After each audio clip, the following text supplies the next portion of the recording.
বাংলাদেশকে দখল করে নিয়েছে দুর্বৃত্ত, সন্ত্রাসী আর সিন্ডিকেট বাজরা। নৈরাজ্যের কালো ছায়া যেন সারা বাংলাদেশকেই ঢেকে ফেলেছে। আওয়ামী লীগ এখন অদম্য জমিদার হয়ে উঠেছে। দেশের কোথাও কোনো সুস্থ প্রতিযোগিতার জায়গা নেই। ক্ষমতাসীনরা সবকিছু তাদের করায়ত্ত করার জন্য চোখ রাঙিয়ে বেড়াচ্ছে। ক্ষমতাসীন আওয়ামী লীগের সন্তানরাও নিজেদের জমিদার সন্তান ভাবছেন। তারা মনে করেন আইন যেন তাদের হাতের মুঠোয়।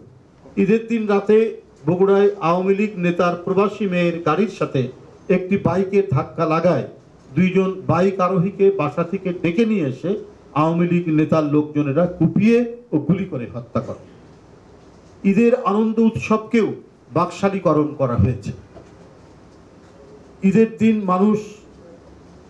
মানুষ হত্যার উন্মোদনার মধ্যে দিয়েই আওয়ামী ক্যাডাররা উৎসব পালন করেছে। কোরবানির পশুর চামড়া এবার বিক্রি হয়নি, আড়তদার কোরবানির চামড়া ফিরিয়ে দিয়েছে। এটাও সিন্ডিকেট বাজদের কাজ সাজিয়ে। এটাও আপনার ইতিমধ্যেই গণমাধ্যমে এই সংবাদগুলো উঠতে শুরু করেছে।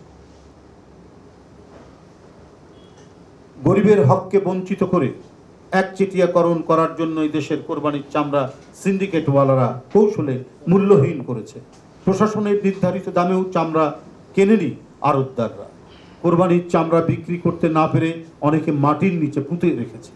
এমনিতেই এবারে মধ্যবিত্ত ও সীমিত আয়ের মানুষরা কোরবানি দিতে পারেনি।